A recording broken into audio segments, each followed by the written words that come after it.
Hi, Dr. Raj here, doing something different today. Usually it's always about going beyond the pearls. But actually, I got a wonderful story today, something that's near and dear to my heart. It's me talking about Tourette syndrome. Let's actually define what it is. I'm going to go by the DSM-5 criteria. This is the gold standard in the United States of how we define what Tourette syndrome is, which belongs under a tic disorder. And when we talk about Tourette's in particular, there's always got to be criteria. My med students know that. You got to have the disease for at least 1 year. You got to have these symptoms at least before the age of 18. And the big thing is, what are these tics? And when we talk about tics, these could be verbal tics, these could be motor tics. They could categorize them as simple or complex. Before meeting you and being very involved in this, I hate to say it, but it was only the media in Hollywood that gave us information about Tourette syndrome, and there have been movies out there, and I always think they focus on the things that will get them movie tickets, but not the real way people present. And I gotta tell you that, meeting Trevor, it's just 100% opposite. And they really lack the empathy and emotion sometimes that he deserves and everyone else deserves when you think about Tourette's. Yeah, Tourette's is considered a laughable condition. Coprolalia is a symptom that Trevor does not have. As you can tell, he's not swearing or repeating sexualized statements over and over.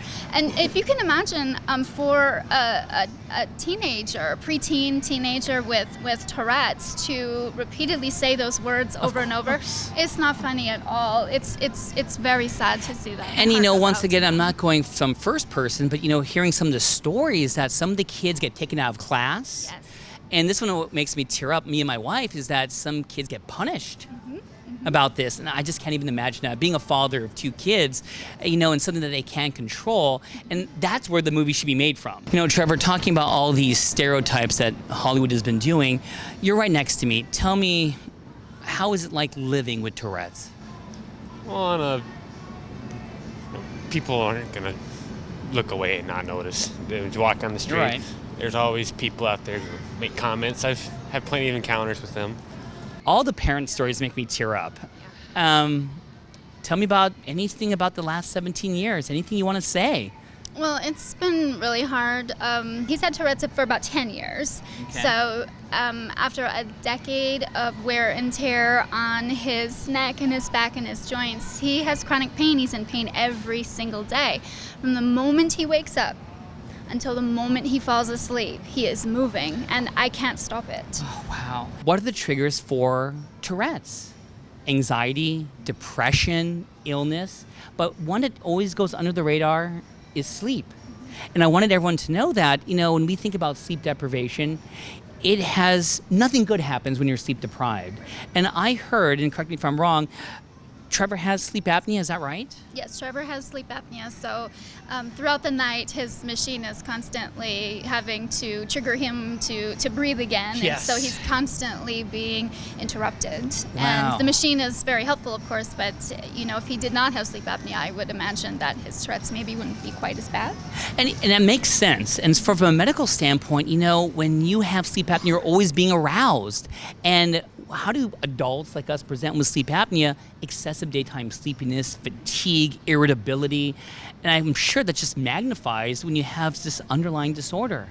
But let me ask you this. Let's go to treatments. What have you tried? He hasn't had any pharmaceutical success. Right. And that's why we are moving into this next stage. And you know what? You couldn't set me up for a better lead-in, which is going to be deep brain stimulation. And I got to say, it's because of your story that motivated me to actually learn more about it. And it's amazing what this procedure, invasive, actually does for movement disorders. And what makes Tourette's very unique is the fact that it's not a constant movement disorder. It happens periodically. You have to map the brain out to see where is the triggers. But it's amazing that for the cases that have been done, and I know that you're going to the Mayo Clinic and seeing amazing doctors there, they had some success with this procedure. Yes, they've done about 20 cases.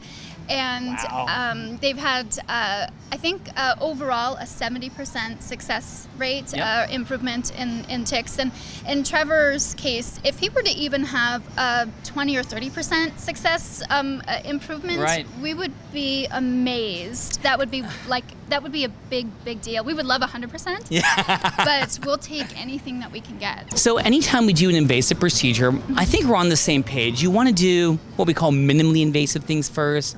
I read a lot about cognitive behavioral therapy. I read a lot about medications, and sometimes these medications, it doesn't really seem to make a lot of sense why we use them. And things like Ritalin, Adderall, haloperidol, which are some of the antipsychotics that are out there. But if you tried medical management, I think that when you take it to the next level, using things like deep brain stimulation, it's got to be a serious case. And, you know, because I see a lot of psychiatrists, neurologists in the sleep practice, in my opinion, this is one of the worst cases I have seen. I mean, I don't know if you got a chance to meet other students or other people with Tourette's during, when you went to the hospital. I have Tourette's myself, and you can't tell. You do? I do, and you can't tell by looking at me. I have a minor case. Okay. And with my son, it's very different. He has a very severe case, and everywhere we have gone, they have said, this is the worst case we have ever seen, and that includes our doctors at the Mayo Clinic. He moves constantly. You mentioned in mapping the brain, and there's kind of a break and a tic. He does have that, but he has so many tics happening that he's always moving. Okay. So from the moment he wakes up to the moment he falls asleep, he's constantly in motion. This is a quick snapshot, one Polaroid picture of a quick interview. This is happening every second of every minute of every hour of every day. I can't even put myself in Trevor's shoes or Missy's shoes. And the fact that we tried every medication, the fact that we know there's something that may help out, and I love what Missy said, that we're not going for 100%. In our hearts we are. 20, 30, I want that for him.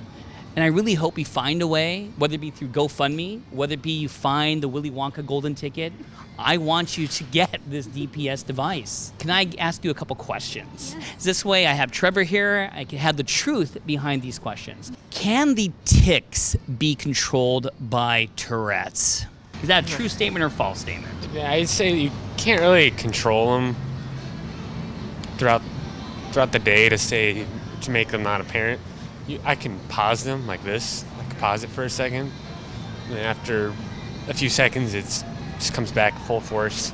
So I would say no, you can't 100% control it. He can pause them for a very short time, but they come back full force. They come back worse than they would have been if he had just been natural and let them out. So we just want him to be natural and to know that he's perfect the way he is. He doesn't have to control them. And you are perfect. So I'm glad we got that one straightened out. There is a medical word called a premonitory urge. And this is one where you have this almost feeling that you're going to have the tic.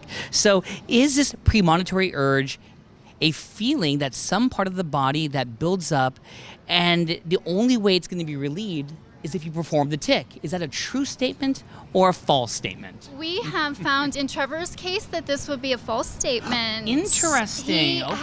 He has, if you can see, because he's constantly moving, he's not able to identify that urge. He's always needing to tic, so it's always there.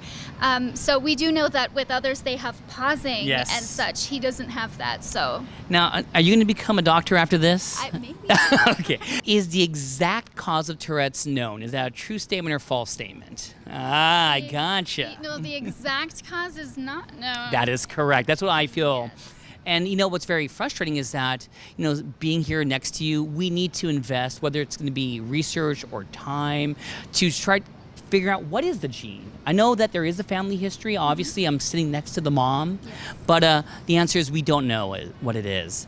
You know, Missy, Trevor, this has been amazing. I got to spend a little time with you today at USC, my home hospital. If you have some passion like I do now about Tourette's, and you actually wanted to help out Trevor, who I really truly believe deserves it after his 17 years, you know, I think that this deep brain stimulator really would be the next step in the right direction. And there's a GoFundMe campaign. The link is below. Please go to that link. You know, this procedure, what, 100? How much is this procedure? About $160,000. Oh, I just got a palpitation. Please, anything could help. Go to the link below. I'm Dr. Raj, educating you today for a better outcome tomorrow.